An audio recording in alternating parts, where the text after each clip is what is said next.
Be good. Ladies and gentlemen, welcome back to the podcast. On today's podcast is a man who is an engineer. He has also rapped on one of my songs, and I don't like the fact that he kind of got out on me on the song. He's also a teacher, a father, and he's a part of a few different production groups. His name is Rod Wallace. Peace, brother. How you doing? What's up, man? You all right? Yes, sir, man. Life is good. Life is good. No Another doubt. beautiful day. It is, man. It's good to be here, bro. Oh man, who you telling? Who you telling? Out of all the situations I've come through and been through, I think this is the best one that I prefer. Absolutely. Absolutely. You know what I mean? I've Absolutely. I've, I've been in some shitty situations. I've been in some good situations that were better than this, but the temperament I had wasn't that good. So I prefer this. You know. Absolutely. All right. Absolutely. It's good to be So here. yes, sir. So I forgot what was the name of the song that I did, and you put a verse on. What was the name of that song? Uh there's none. Competition is none. No, that was a sample. I see Uh none, right? I see none, yes. Yeah.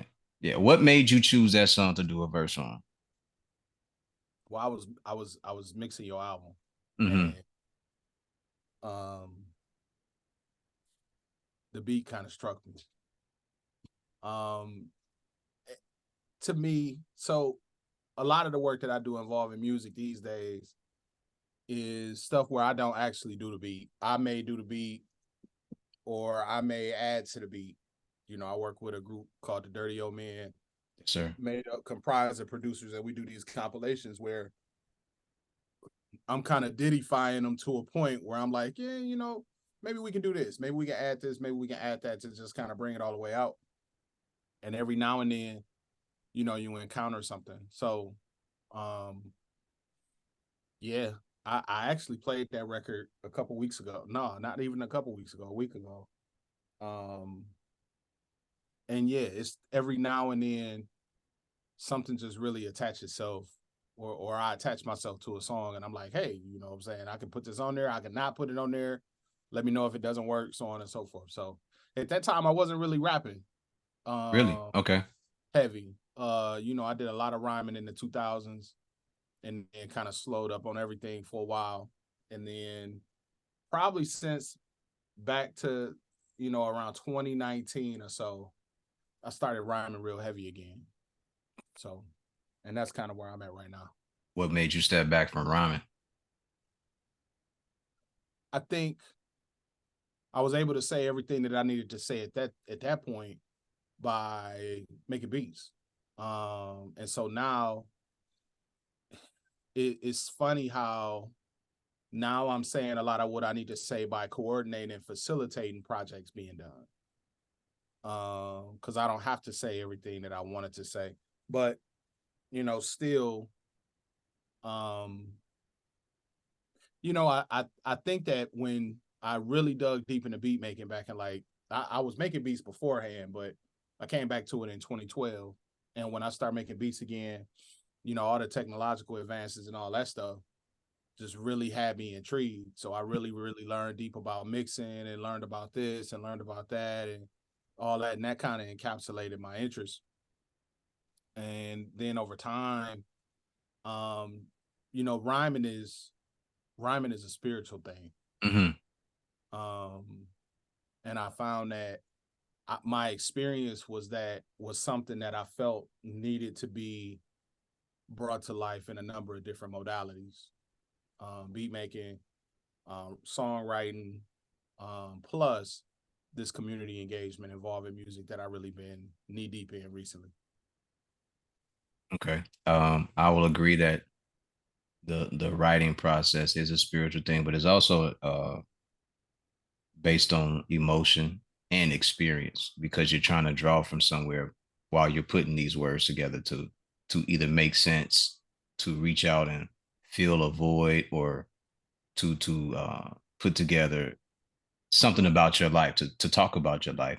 You're pulling from different places, and it has to culminate in a way that's just not words, but it's effective and it's heartfelt. in certain instances. A lot of times you could just be a lyrical, you could be a lyrical, miracle, spiritual guy, and no Yeah. one, it don't really matter. You could just say a bunch of stuff like I can do that all day, but when you actually start reaching down deep down into it, who are you? Those are the songs that can kind of that change just from a spiritual place, and it's a culmination of everything. I think so, but I also believe that as artists, you had the Mm-hmm. ability to be, the thing that separates hip hop is that it's so connected to social conditions. Mm-hmm. It's so connected to the social conditions that built it and the identities that built it and the histories that built it, that it's hard to kind of step outside yourself and be another character. I'm a veteran educator. I live in the suburbs. I got my kids. My kids go to white schools at this point. Um, so on and so forth. But when the mic is on, I could be Benny the Butcher if I wanted to be. I You would have can. I could potentially have some repercussions to deal with, from the people around me, but that's hip hop in a way. Mm-hmm.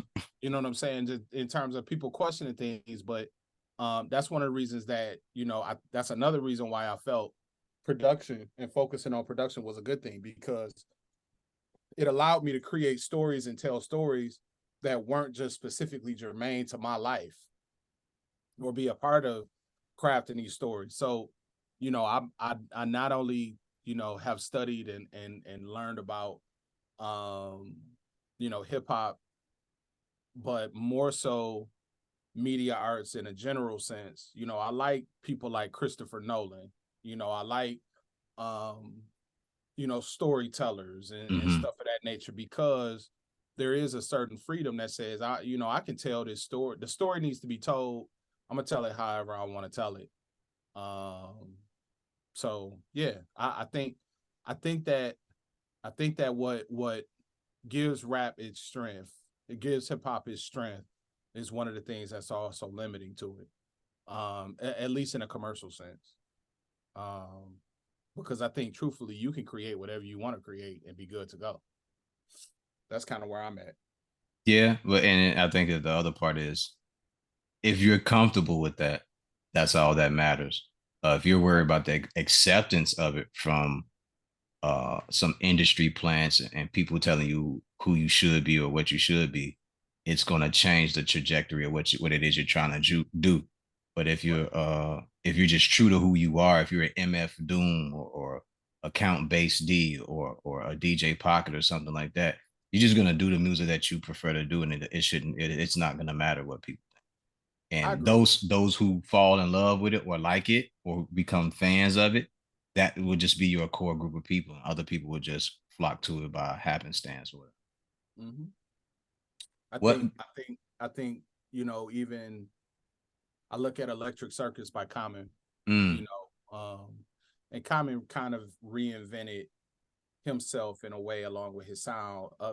Each of those first maybe 7 records, um, and I always look at that, how artists had that Electric Circus moment where they go in a direction that the people who where there are people who are trying to hold them accountable to sticking to a certain space. And artists have to evolve. correct. His life was different than it was before he made the record before.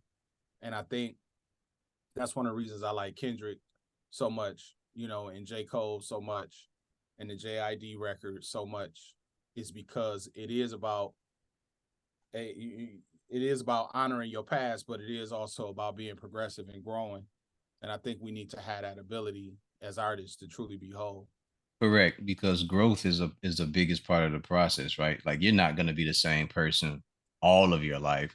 There are different things you're going to pull from Rod, from Matthew, from Agent Smith. There are different things that you're just going to pull from each person to help you get to different places in life, and it's kind of hard.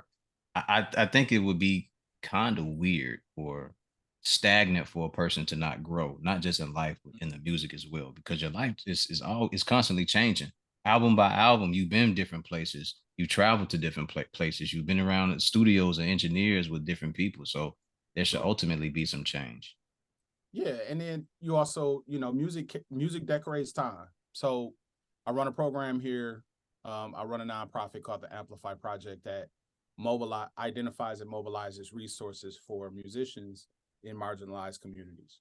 And one of the big programs that we have is called the Amplify Fellowship, where we go out and the community applies for this fellowship, and we essentially pay for the creation, recording, engineering, and marketing of an album for you in exchange for 3 hours of community service per month to a community agency or whatnot. So this is the third year we've done it. And what we found in the process is that every person who goes through this, they go through a significant amount of personal change as they're creating this album, and we're watching it happen. Mm-hmm. And this album is kind of stamping this time as a time of change. We've had a girl who ended up having a baby during this time. Wow. Somebody who graduated from college and was out trying to redefine herself as an adult. We had, somebody that was going through a career shift and kind of documenting that whole, and it's not necessarily happening intentionally, but it kind of speaks to how it's very valuable to be able to capture real life and real emotions in people through the creation of music, and how it kind of separates it from some of the other art forms, because it's a process. Creating an album is a process. Yes. And that's one thing that bothers me about the fact that there isn't a lot of emphasis on albums like there used to be, because we define people through albums in hip hop history.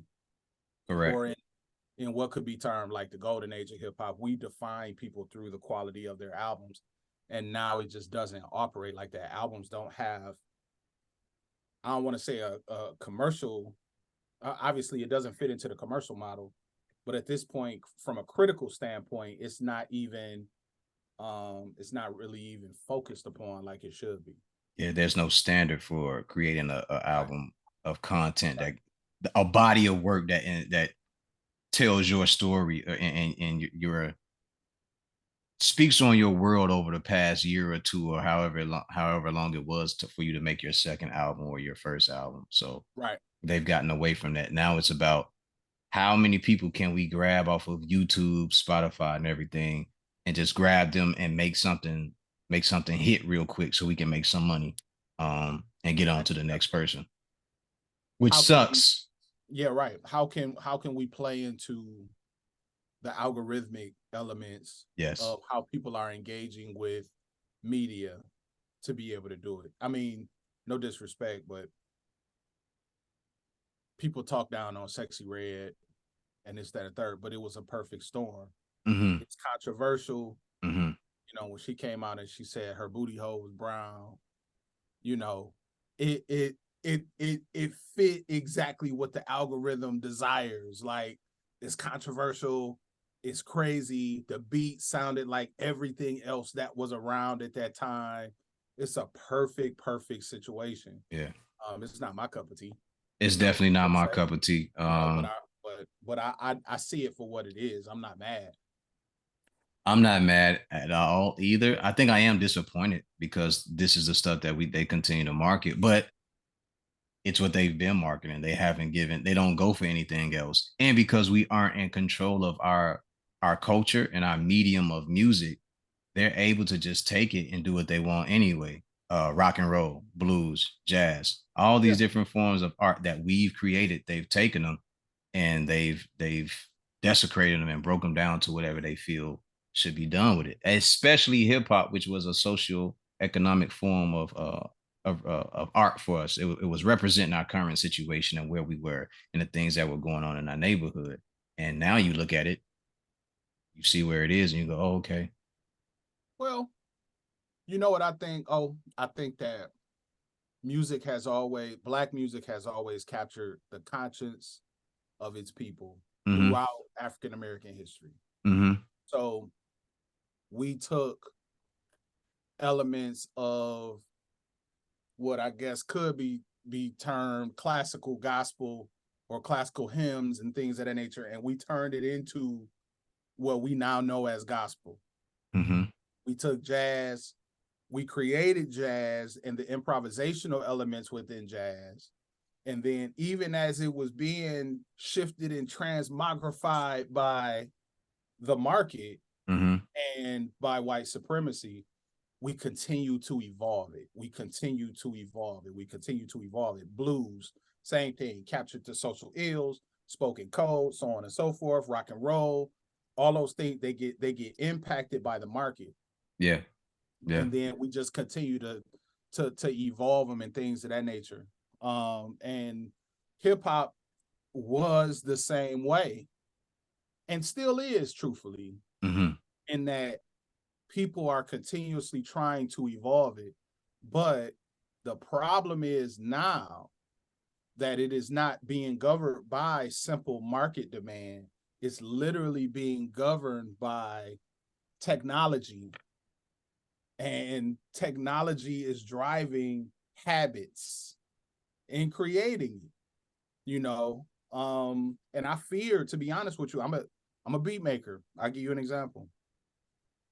I have the ability at this point, even when you take a J Dilla and a No ID and all the great producers, there was a limitation. We could sample any record, but there was a limitation in that if we wanted to sample a part from a record, we had to sample everything in that part Correct. to make the beat out of it. And we could filter it.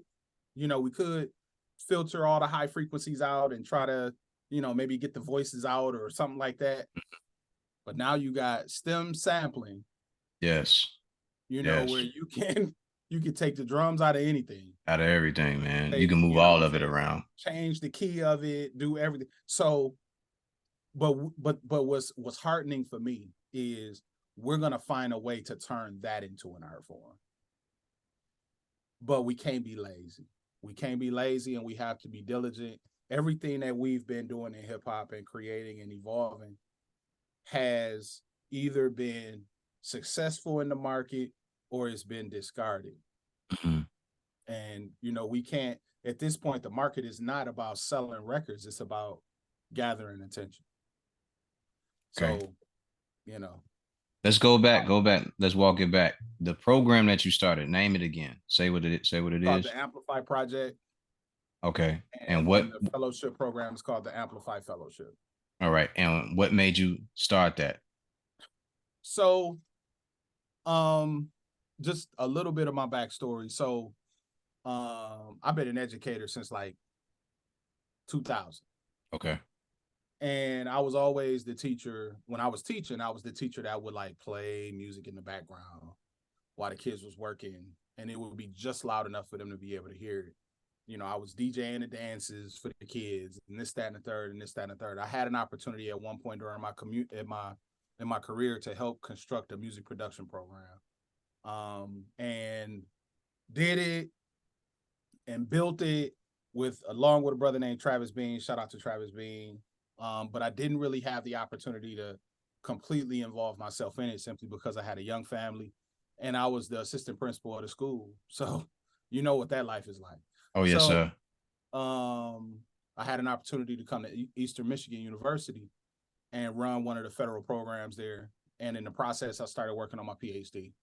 And what I wanted to study was how music production can be used to teach STEM concepts to students in K-12.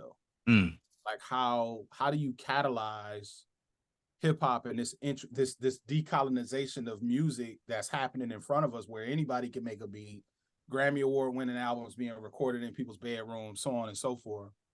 And how do you turn that? How do you make that how do you get it where kids are making beats on a day-to-day basis and the skills that they're developing transfer into other career spaces, right? So everybody ain't gonna be Drake, but if you learn how the music is made, then you could be better at using user interfaces for design programs, or Engineering or something like that. Yeah. you could develop your marketing skills or your project management skills or whatever. So started studying that, started to see how local hip hop communities are typically intertwined with community activism. Many people who participate in local hip hop communities in terms of on a hip hop level as a practice. I'm not talking about, hip hop as a product. I'm talking about breakdancing, the five elements, this deeper element of hip hop where it's engaging that fifth element of knowledge itself. These same people are engaging in levels of community activism to support the development and primarily in Black communities. And they're typically getting older and older people. And they're typically people that are engaged in other service industries like social workers, like teachers, so on and so forth. So I said, well, what's the limitation in? What do these musicians or what do these individuals want? Because we need to start showing people how, if you're interested in that level of artistry and that level of expression, there's a connection to the need for community service there. So I said, okay, I tell you what, these community agencies and 501c3s that's trying to do stuff in the community, they need volunteers. Not only do they need volunteers that grunt work volunteers, but they need people to almost serve as like ambassadors for what they do to these communities. In a way, somebody who could be a champion in that community. So I said, well, why don't we do this? I believe that every teacher is an MC. I believe that every a music artist has the same skill sets as a great teacher in a way. We can talk about that in a few seconds.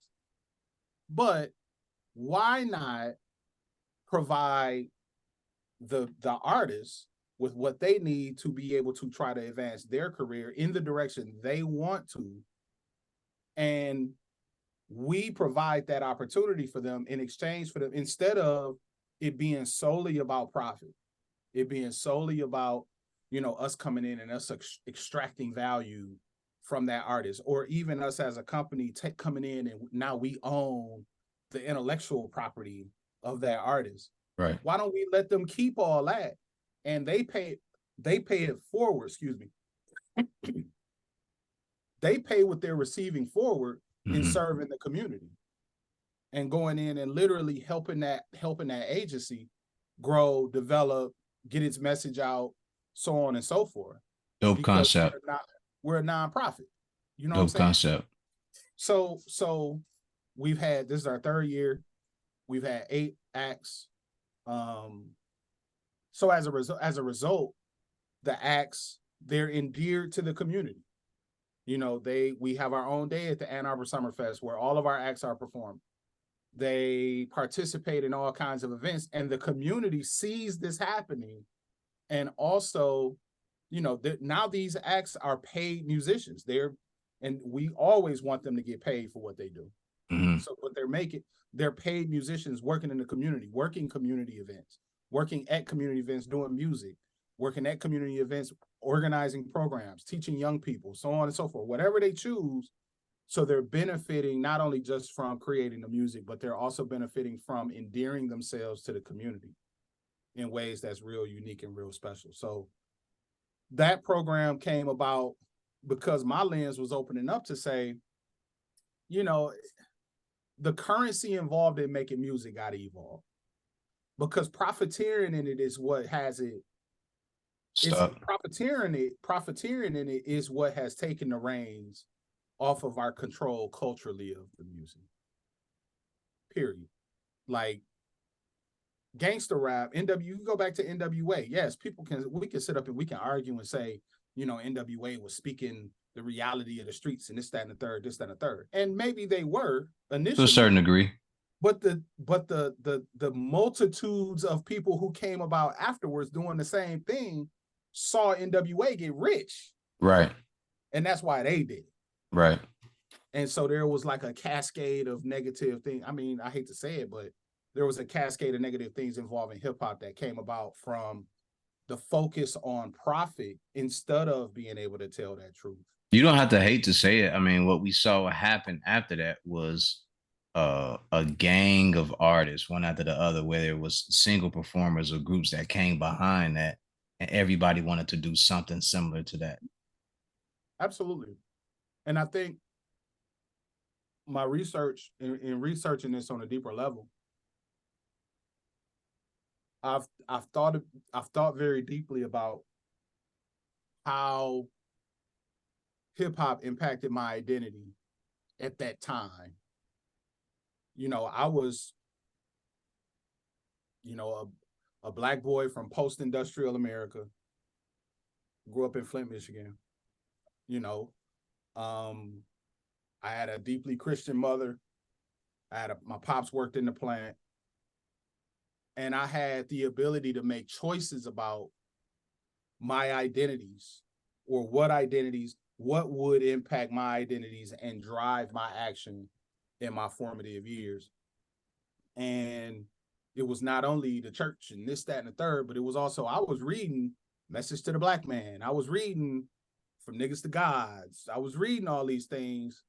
And I made the decision that focus on knowledge of self was something that I was going to choose to be at the foundation of my actions and my thoughts. And so if you don't have a lot of different perspectives, then you might make a different decision. So there are Stuff. people who live, you live a lifestyle where you might be looking up to somebody that ain't living right. And that kind of governs what kind of music you start to construct, or it governs your lifestyle in a way. So music is deeply intertwined with our identity. Media is deeply intertwined with our identities at this point. And so at the Amplify Project kind of is the culmination of that, just in terms of the tying of music to the community, because I think music and community and education all kind of work in this little nexus together. Mm-hmm.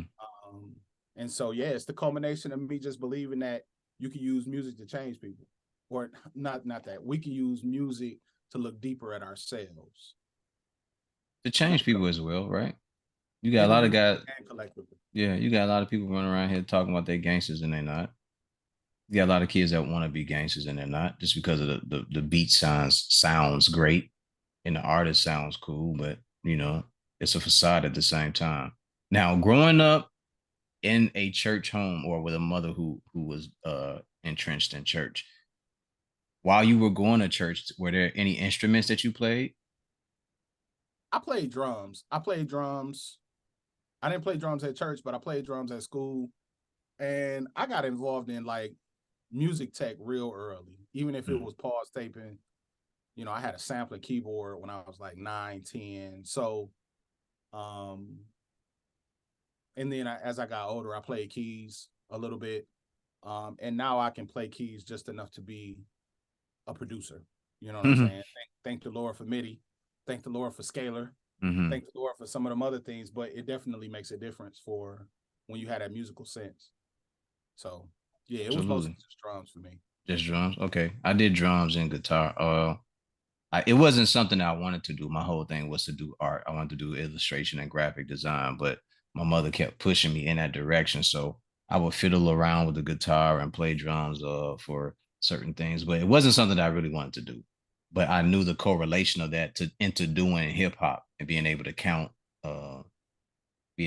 beats and everything like that, and being able to come in and knowing the pocket when to get into the pocket and getting out the pocket and everything. It was just one of those things that kind of just stuck with me. So when I do it as a trick, everybody doesn't understand what it is, but it's just me playing around with it, and, and forgetting sometimes that I'm playing around and I just stay in the pocket. But right. It was just one of those things that I did. So for you, did you jump into beat making or producing first, or did you want to rap first? I was rhyming first, and I was always a reader, even just for pleasure when I was in middle school and up. But like I said, I was into a lot of those texts. I got deeper into Black history along with a couple of my friends, and it was because of hip hop. It was Lakim Shabazz, and it was X Clan, and it was Ice Cube and Chuck D. I didn't really know who Farrakhan was until, I'm saying, Chuck D and all of them was talking about it. And so I was very linguistically intelligent, so to speak. So writing songs was a natural progression. Writing songs through college, writing albums in college, then becoming a teacher and still holding on to writing songs. But I did pick up a Yamaha motif that's still in the back. I know you can't see it. A Yamaha motif back in 2001. Mm-hmm. and linking up with my man Mike Notes and we started something called Double Negative, and that's when we started really producing for a collective of artists.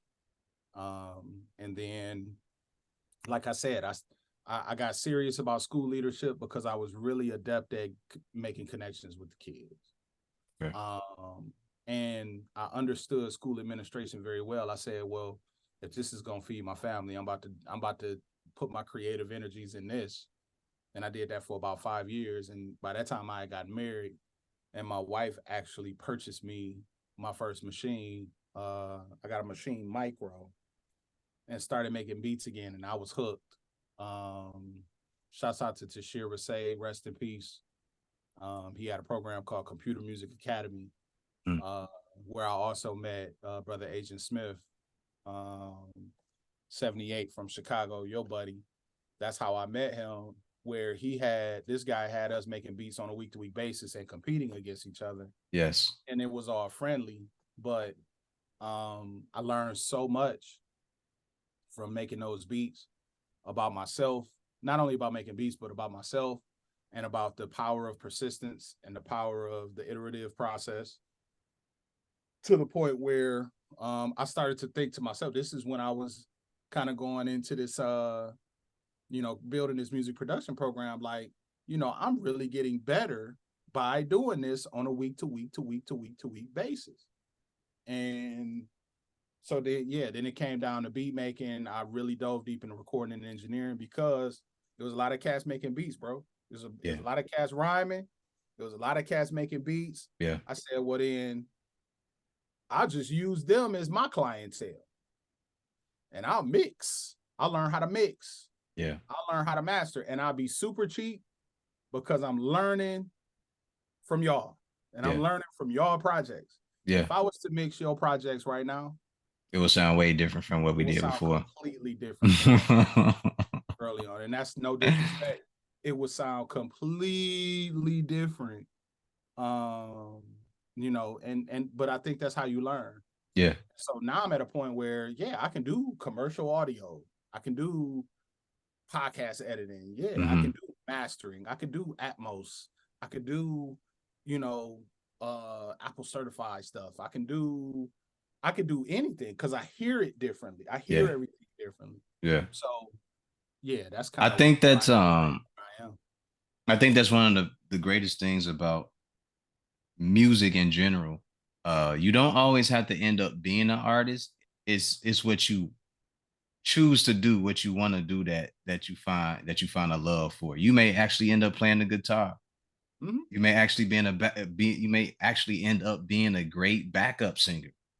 You may actually end up being a great writer for someone or a producer. There's so many different fields that you can jump off to into music that you can still come back to the love that you originally had, but you can switch it up, Yes, absolutely. I mean, I tell the kids that all the time. I still work with a lot of kids and a lot of young people. We have programs that support young hip hop makers and stuff like that. And I tell them all the time, it's one Drake, but it's one Drake who has a team of probably 40 people, and each of them are digging into work with vendors in a bunch of different industries to support whatever it is Drake is doing. And so you can be in that mix and get paid and not have to be famous. Yeah. You could be in the background like a lot of these guys have been for a very long time. Absolutely. And see, yes, and I'm 46. So, I'm not watching Tay Keith. I am to a degree, but I'm watching Chris Athens, who is a mastering engineer. I'm watching Mix by Ali.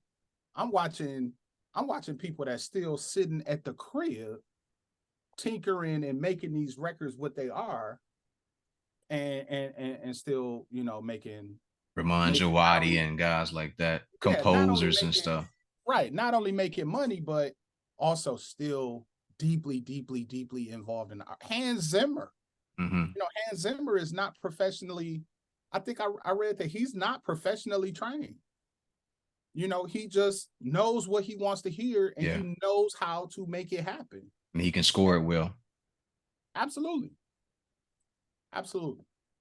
So yeah. So let's go back, man, because you mentioned my guy, and when he passes me a beat or I go digging through his garbage can of beats, I find some stuff that lets me get off and act a damn fool. The Mm, relationship you built with Agent Smith, how did that come about? Because you mentioned the brother's name who died. May he rest in peace. My condolences to his family and everything. no doubt. How did that culminate? So AS joined Computer Music Academy after I had already been in it. And what I noticed when listening to his beats was how full his beats were, how Mm, melodic they were, how they were they were jazzy. Um, but they were very melodic. Everything was in key, but it still had the the flawedness in a way. It wasn't, it still was flawed like hip hop is. You know what I'm saying? With the record the record fuzz in it and the radio static and this, that, and the third and the grittiness and all that. So I think the first time him and I worked together, one of the challenges in the program was you had to connect with somebody else in the program and y'all had to collaborate on making a beat. okay. And so he worked on a beat and I said, what'd be cool is like capturing, it was dead of winter, like dead of winter, right? This was right around Christmas break. And I said it'd be cool to capture how when it snows in Chicago today, it will snow in Detroit tomorrow. Okay. It's like a 5 to 7 hour time lapse. And so he sent me a beat and man, we made it was like a snowstorm. It was like a snowstorm on a song. There was no sound effects. We had a sound effect in the beginning actually of like a weather report saying, it's expected to be snow in Chicago and around, lake effect, this, that, and the third, and blah, blah, blah, and all that. And then the song plays, and it's like deep instrumentation that shows how the storm starts one way and it gets real serious and then it calms down. And by the end of the song, it's the weather report in Detroit that Oh wow. says, like, um, now this storm system is moving on into Canada, this, that, and the third, because that's how kind of how I go. So saying all that to say, AS has always given me a lot of flexibility as a conductor with his instruments. Mm-hmm. That's kind of how a lot of us work together is that he does the same thing with JB Swift from the D for their triple the trouble projects, double trouble projects and stuff like that, where we kind of had the ability to mold and manipulate things and we all bring our own thing to the table. And he's given me that flexibility. And I'm forever grateful because he's so inspiring, he's so inspirational to me musically And he that gets it in, man. he does. He does. He's so inspirational to me. He speak through his music. He's a very refined brother, like a reserved brother, Very. But from a creative standpoint, I put him against anybody, Thank you for saying that. Thank you anybody. for saying that. Production, And yes, yes, because you know. the dude, I'll say it again for people who think I'm bullshitting. He throws away beats, and those Yep. are the beats that I sometimes, or a good Yep. percentage of the time, those are the beats that I end up using on projects. Are the ones that he throws away and he is disgusted with, he don't like, or whatever it is. He we call him Lou Holtz. You know who Lou Holtz was when he was the coach of Indiana, and he'd be like, "Oh, he had like the number one team in the country," and he'd be like, They're "Oh, terrible. we that team they probably gonna kick our butt. They just, he will always underplay his team. Yeah, He just so humble. yeah. He would never take credit. You'd be like, man, that's crazy dope. He'd be like, man, it's all But right. I ended up having some of that same attitude from him too. It started to rub off, and I didn't know what it was, but I realized what it was. Is it was I'm trying to make myself better for the next time, and in order for me to get better for the next time, I can't be happy with what I just did because this is just for now. For now, Uh, it's cool, but yes. it's a fleeting moment. It won't be here for long. Someone else could be making something the next time out. So it always made me want to rhyme better and do a lot of different things as far as putting my rhymes together or tinkering, telling him what I'm hearing on a beat and tinkering around with the beat and everything. You know how powerful that is to acknowledge the fact that you are never a finished product. Mm-mm. And you could come out today and spit the craziest verse of all time and know that it'll be greater later. You know, that's an amazing thing to acknowledge and to accept. Yeah. And that's But what makes what we do so beautiful. and I had it already, but being around him, it was like, oh, okay, I'm cool. So it's okay for me to rhyme because I'll do some shit and I'll think it's cool. And he'll be like, that's all right. And I'm like, what? He'll go, that's all right. And he'll go, oh, I done heard you do shit way, but he'll say some shit like, I done heard you sing on songs way better than that. Like, let me know when you're ready to record the real shit. So, all right. Yep. And it's not a high pitch. It's not to be competitive. It's a very monotone way that he says things. He's like, just get it done. Yep. Yep. But one of the illest, and like you said, as far as beat making or production, I'll put him up with anybody I would too. I would too. I would because he will surprise you. I would do a record. I mean, you know, in all humility, because I don't really do records too. Like I'm not even really comfortable putting a record together. Oh, and then going out and being like, hey, come buy my record. Come this, come that. I want you to. I would prefer that because I'm not hurting for the money. I just would prefer if you want to just come and you want to discover it and you want to learn about who I am and this, that, and the third. Yeah, I use my records for class. Like I teach. yeah, You know what I'm saying? I use my records for classes about culturally relevant pedagogy because I talk a lot about being a teacher who was influenced by hip hop. So somebody will look at my Spotify numbers and be like, this guy is nothing. This guy is, I probably got 10 monthly listeners right now, if that. But same for me. I would do a record with AS. I would do a complete record with AS where AS do all the beats and and it's not a lot of people that's close to me that I feel like I can do that with. Mm-hmm. But I know that I have to be in a certain place to match up with where he is, because he's so smooth. Mm-hmm. I have to be prepared to go into that space and do that. So yeah, man, he one of them people that I you know, Lord's will, I always have him somewhere close to me. Yes, sir. Yes, sir. Me too. Because Me too. he's special, no doubt. Yeah, and I'll mention this too. Sometime I just pick his brain on different things just to see how how he feels about certain things. Hey, are you making beats? No, I gotta take a time out. I'm exhausted or whatever. And then when he is in a mood, hey, what you think of this? Or hey, what you think about this? Hey, I went over here and recorded this. What you think of all this? And he'll go. He's like, it's cool. He's like, and he'll tell me like, usually everything that you do is cool or is good, but you can do you can always do something better than what you just did, Absolutely. and for him, the way that he says it is always very, very chill, very reserved, and it's never to punch you in the face about what he's saying. It's just to say that there's always better to be done. And I love the dude for that. I respect him for that. But the one thing I don't like is having to dig to that man's trash can for beats because it be gems in there, man.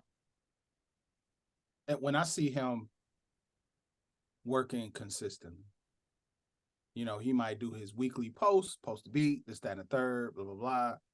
You know, Agent Smith and I came up in a culture in the mid 2010s that we celebrated each other. So let me back up. So Computer Music Academy was a group of guys from all over the world who was making beats and stuff like that. And Tashir kind of slowed up on CMA, but we stayed in contact.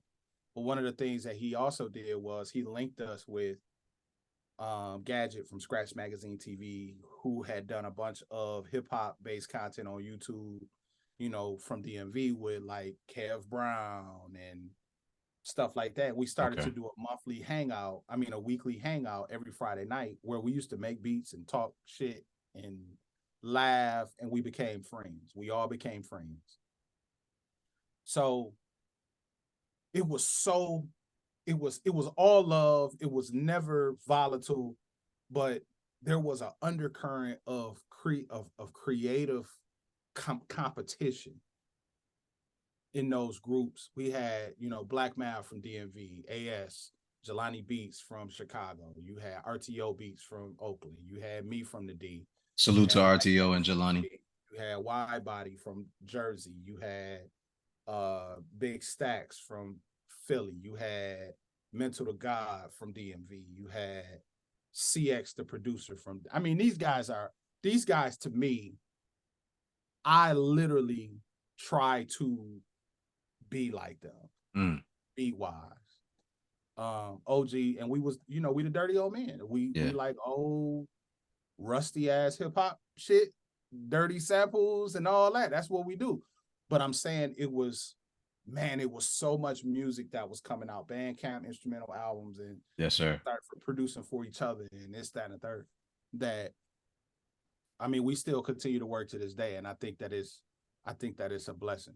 I Yeah. think that it's a blessing. So having people, Agent Smith was like the snake eyes in the crew. Like he didn't say a lot, but you know what I'm saying? He was throwing ninja stars Throwing on the record. darts at you every time.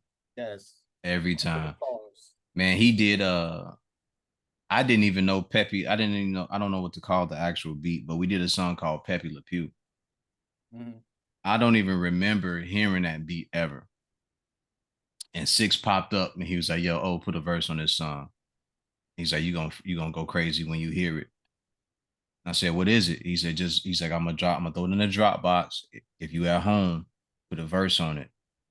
And I hear it and I'm listening to it and I'm like, I know that ain't six. I know that ain't six production. So I sent him I sent AS a message like, "Yo, you just did this song that he in here working on called Pepe Le Pew." He's like, "Yeah." Mm-hmm. I was like, "Why ain't you never put that in the Dropbox?" "Oh, I ain't think you would like it." It's like, man, like this dude about to get out on me now, man. You know what I'm saying? Like Six about to rock, he's about to rock the fuck out. So when I'm listening to it, I'm like, the verse is there, the beat is there, and the hook is there. And I was like, okay, I'm gonna take the subtle approach on this one because Six done killed it, and you got the beat and everything. But his ability to switch it up and do different things, man, is always refreshing, and it always lets you know you got to keep working. Yep. Got to keep working. Yep. That sounds familiar. Yeah, yeah. Really good dude, man. Solid dude. Salute to my guy, my brother, my producer, beat maker, and all that shit. Agent Smith 7-8, man. One of the guys who, if they tell me anything about production, I'll put him up there with anybody. Y'all may everybody in the world may not know him, but trust me, he got some shit for everybody. Mm-hmm. Absolutely. Absolutely. Absolutely, He made me a better producer, bro. man, He made me man. better.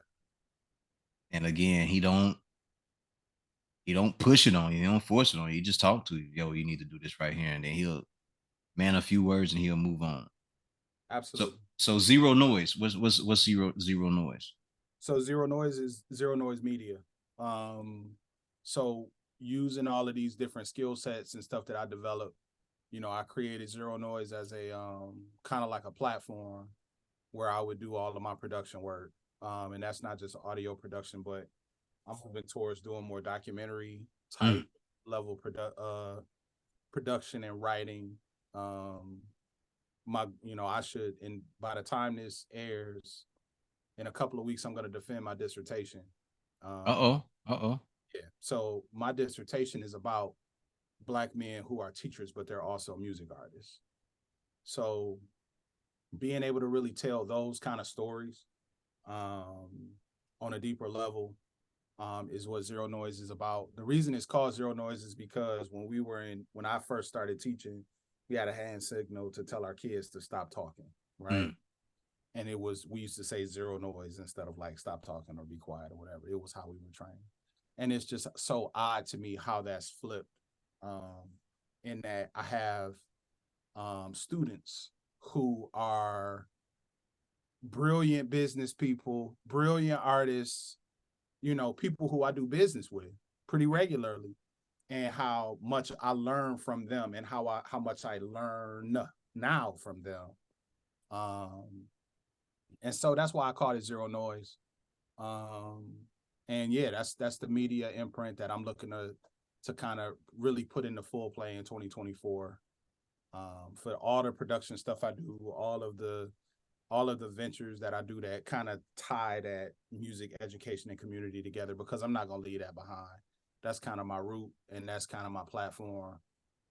And I think there's a real commitment from me and a lot of the people that are around me to tell these stories in an artful way, and in a way that's very real. So that's kind of what zero noise is. Okay. Are there any artists that you're working with currently that we should be on the lookout for? Oh man. So Dirty Old Man got an album coming out pretty soon. Okay. And I executive produced that one. I've executive produced all of the Dirty Old Man projects. Also the teachers that I worked with are working on a project together. Hopefully we'll have that out by springtime. Oh wow. Okay. And it's all Black men who are teachers, producers, poets, all that kind of stuff to kind of tell that story. That'll be probably hopefully Q1. Also, I work with a couple of young guys. We have a program in Ann Arbor called Formula 734 where we get to work with young men. It was co-sponsored by the prosecutors department. So we had some diversion elements that were involved, some circular discussions, some career engagement for them. And we used to have these deep conversations, and then we turn them loose in the studio to make music. So not only them as a group, and the compilation of music they created in that way, but also some individuals in that who are extremely, extremely talented. I'm working with them on an individual level and as a collective. So there's that. Those are the biggest things. And then at some point, I'm probably going to do another album. I want to get these other things out of the way first, but I've been able to connect and engage with a band, Okay. which kind of took the records that I was making with the Dirty Old Men, and JB Swift in particular, who's a part of the band. He's DJ JB Swift,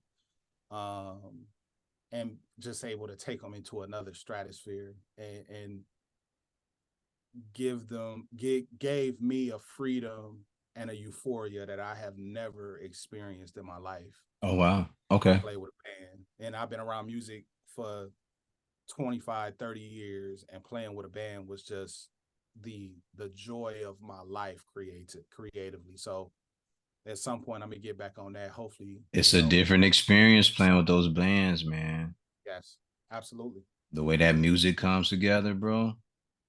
Mm-hmm.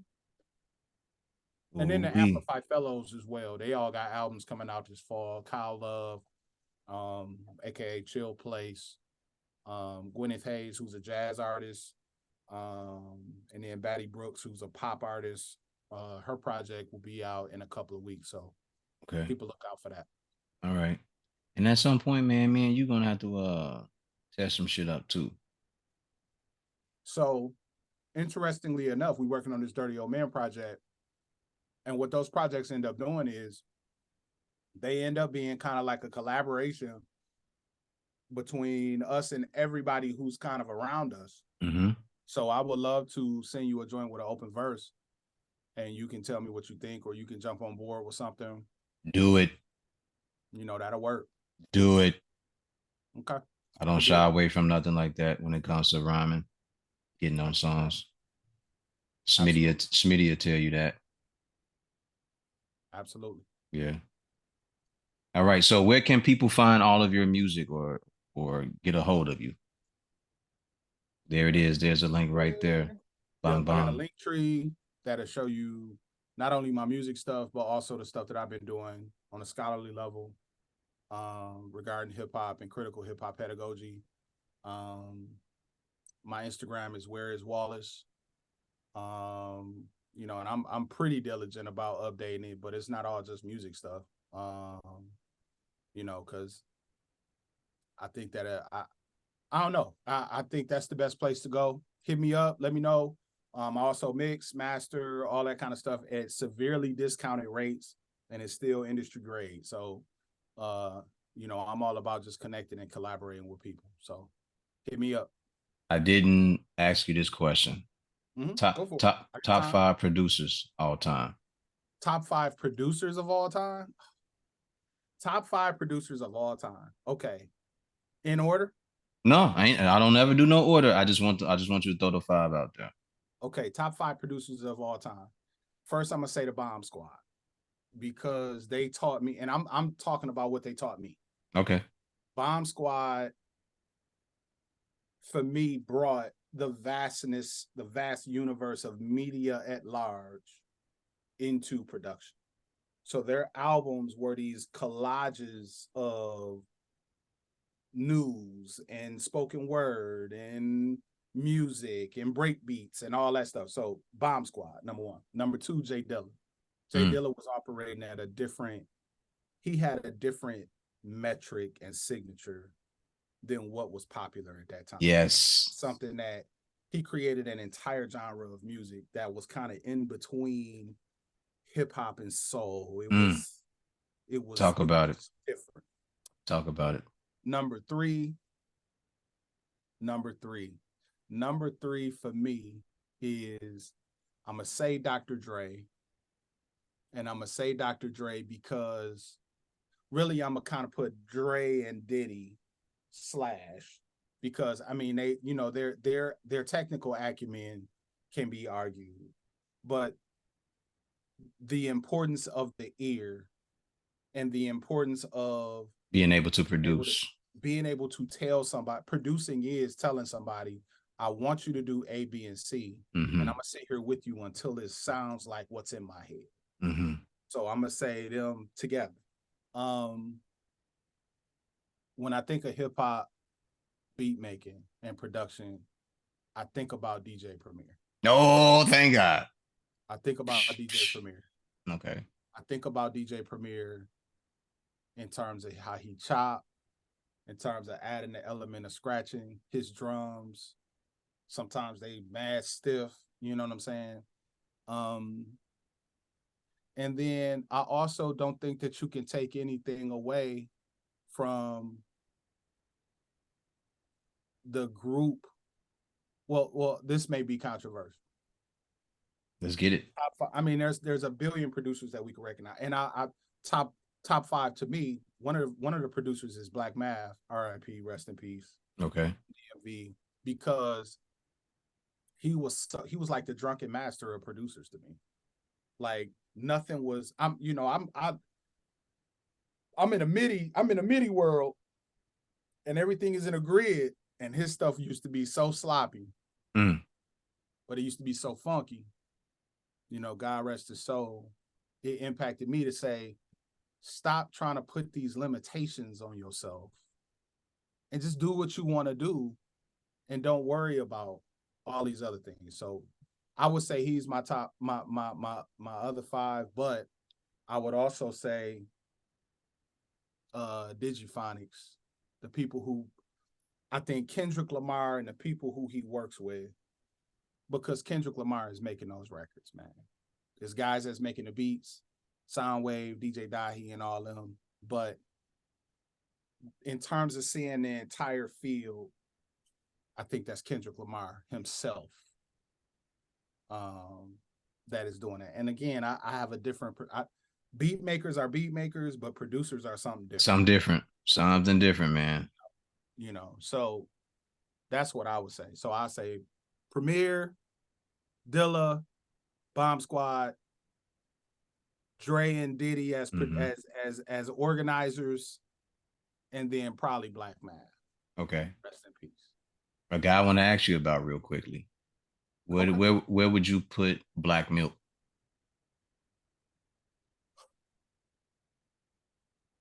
Would that be top 10, top 20? Black Milk to me is definitely in my top 10 because of, and I'll tell you why. Black Milk was a child, from my perspective, Black Milk was a child of Dilla's production in a way. But yeah, it was very distinct. I never would confuse them, especially early in his career. Mm-mm. I mean, his drums always used to slap. Yes. Um, but I watched him evolve, you know, with the band. And then kind of putting, you know, If There's a Hell Below was him, in my opinion, kind of putting those two worlds so perfectly together. And he's continued to evolve. And he's, to me, I think he's a better MC than people give him credit for being. Mm-hmm. So he's definitely in my top 10 and probably in my top 5 of people who make beats and rhyme on their own projects. Okay. Absolutely. But I love that, man. I extract shit from everybody, homie. I no ID. I'm not saying you don't. No ID what he did on 444. Mm. Sir Jinx, what he did with Ice Cube back in the day. I learned it's like baseball, like watching baseball, man. Everybody come to the plate. They got their own batting stance. Yeah. You know what I'm saying? Yeah. And I look at producers the same way. I have a hard time saying, oh, top 5 this, top 5 that, because everybody got value. Absolutely. Absolutely. I just wanted to hear what your list would sound like. You know, it's one of my hip hop questions that I like to ask people. You know, it's one of my staples.